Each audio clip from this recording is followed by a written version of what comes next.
If you like owning the New York Giants, which the Cowboys have done the past several years, 12 straight wins, an unbelievable run for the Cowboys, then like today's video right now. I think every single person watching should like it, because who doesn't enjoy a 12-game win streak over a division rival?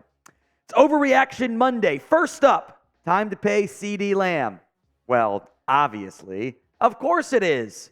Now, I don't think they'll get it done this week or next week or whenever, but I do think it's a matter of when, not if, Lamb gets a massive contract from the Cowboys, because if you had any doubts about him being a receiver one the last 4 games, with every opponent and everyone in the stadium going, ball's going to go to Lamb a lot, ball's going to go to Lamb a lot, doesn't matter.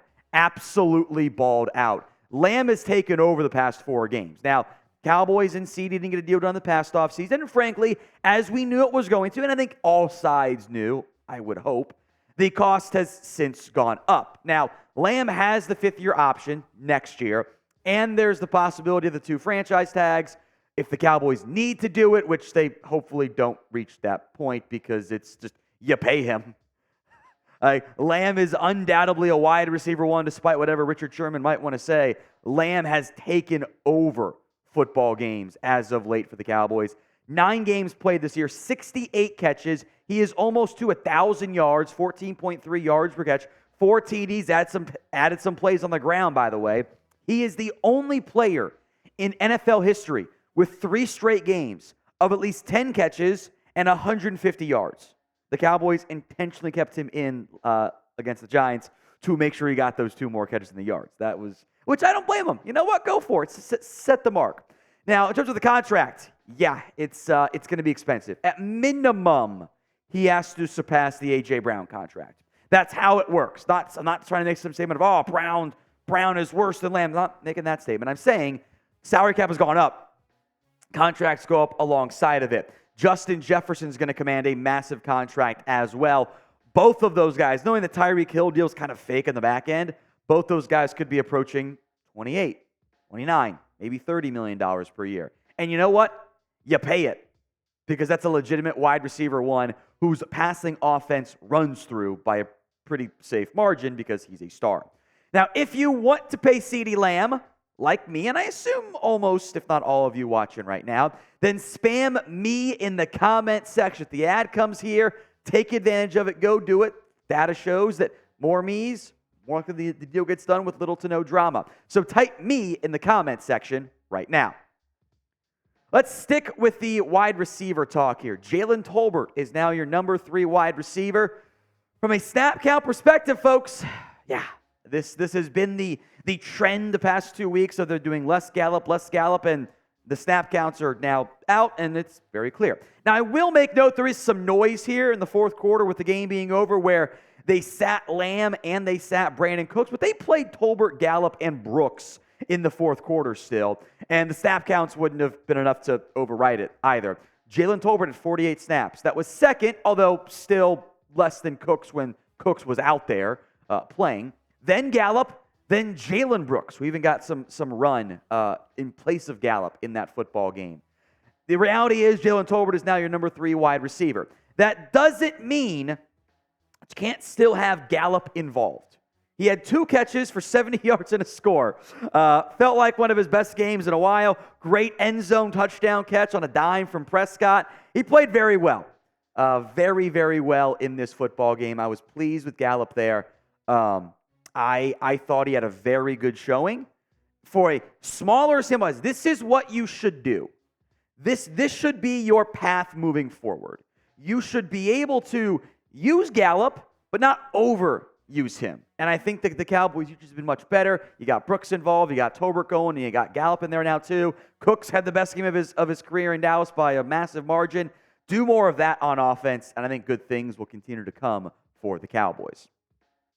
Today's show was made possible by Factor. This holiday season, you might be looking for nutritious, convenient meals to help keep you energized on those jam-packed days. Factor, America's #1 ready-to-eat meal delivery service, can help you fuel up fast for breakfast, lunch, and dinner with chef-prepared, dietitian-approved, ready-to-eat meals delivered straight to your door. You'll save time, eat well, and stay on track with your healthy lifestyle while tackling all your holiday to-dos, because let's be honest, sometimes the holiday meals can add a little bit of extra, December weights, Thanksgiving weights, I'll call it from that perspective. So this November, get Factor and enjoy eating well without the hassle. You simply choose your meals and enjoy fresh, flavor-packed meals delivered right to your door. They are ready in 2 minutes. No prep, no mess. It's that simple. Head to factormeals.com/CowboysChat50 and use code CowboysChat50 to get 50% off. That's code CowboysChat50 at factormeals.com/CowboysChat50 to get 50% off. Link will be in the comments section and the description of today's show. Next up on Overreaction, money about Dak Prescott for NFL MVP. Well, yes, but also no. Reason being, it's not that easy to win NFL MVP. And we can have the MVP conversation, that's fine, because Dak has been playing incredible football the last 4 games. Of all the QBs who are playing lights out, Dak is up there with anybody right now, including CJ Stroud, who has played awesome ball in Houston.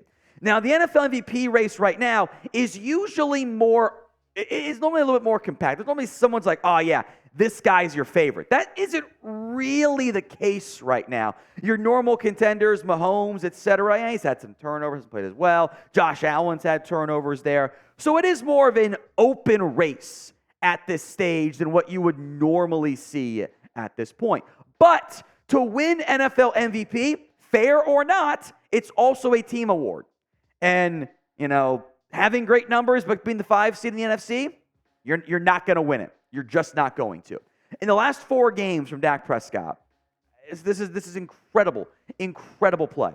72% completion percentage, 1,300 yards. That's nearly 10 yards per attempt. It's 9.7. It's ridiculous. 14 total scores, 2 total turnovers in a quarter of a season. This is MVP stuff. Now, the overall numbers, the other 5 games aren't as good. The touchdowns are down relative. The rushing yards weren't as high. The passing yards are fine. So can kind of double. Maybe that's your expectation. Double those figures. And, that's almost 40 TDs. Probably not going to be enough because you have to win the NFC East. If you don't win that division, knowing you're still two games down, the voters aren't going to pick him over Hurts. Voters aren't going to pick him over the litany of AFC candidates firmly in the mix there. It just doesn't, not how the math works out there. So should Dak be in the MVP conversation? I'm fine to put him in there. I think his odds like plus 4,000, which maybe seems a bit steep, but a lot of candidates with no one quite emerging yet. Should he be in the MVP conversation? Y for yes, N for no. Sticking on offense here, how about playing Rico Dowdle some more? Do it. Things we had asked for in recent weeks that have come true is more Tolbert, less Gallup, more motion, more deep shots, and all those things have worked well. We asked for more Dowdle, we got more Dowdle, and good things happen. Go figure. The Cowboys used him well, and he ran well. Dowdle offers a little bit more power than Tony Pollard does, and I think he's hitting the holes not even quicker, but more decisively. Like he's picking a spot and going. Pollard seems a little bit more cautious back there. And look, part of it is sometimes it's blocked up better. That's fine. That's some benefit of luck there. But there's no reason not to use Rico Dowdle more. The Giants' run defense is actually not terrible. They had been, league average-ish the past 4 weeks. Dowdle ran right through them. 12 carries, 79 yards, and a score. 6.6 yards per carry. On the season, I think you're gonna need Pollard. It's a great pass catcher. He can do some passing game stuff for you too. So can Dowdle. There's no reason not to use Dowdle more. When he is playing better than the other back and the numbers are better, why wouldn't you give him more carries? I'm not saying you have to make this bench Pollard. I'm not even trying to be anti-Pollard here. I'm saying Dowdle's playing well, so why not keep using him? Why not keep both your backs fresh down the stretch? I'm not even saying make Dowdle RB1.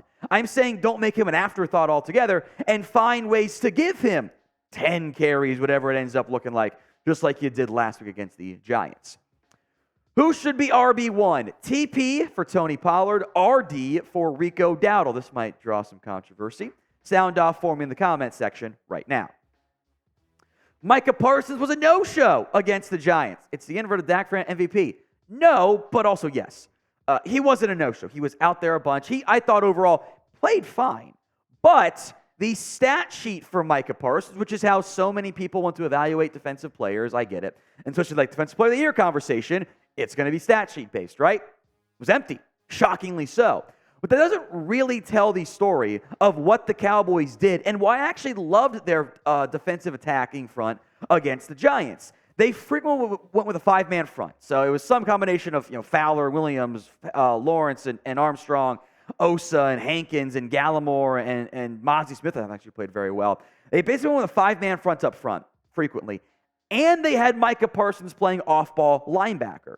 So they went with this kind of sort of bear front on defense, put Micah at linebacker, and they shut down the Giants' ground game. The Giants did nothing on offense in the first half. They eventually moved the ball a little bit more when they ran it down by 4 scores in the second half, which, okay, fine. But I thought that the usage, although it limited Micah's impact, the defense played well. How can I be mad about that? Now, we will be live this afternoon for some more Victory Monday conversation here on the show. Don't miss out. Hit that sub button right now, youtube.com/@CowboysTV. Overreaction the 6th. The Cowboys are back. This is an overreaction. Make no mistake, I am very happy and very excited with the way the Cowboys played against the Giants. That was a fantastic performance. Good teams win. Great teams cover. The best teams damn near double up the spread. It was a 17.5-point spread. They won by 32 with a backdoor garbage time score in the final 5 seconds. Okay. It also doesn't mean much in the long run. Enjoy the win. Do not be critical or negative or whatever. But we also know that this was supposed to happen, and this did basically nothing to their playoff odds. Like, they were at like 95% entering this game. Now they're at 96%.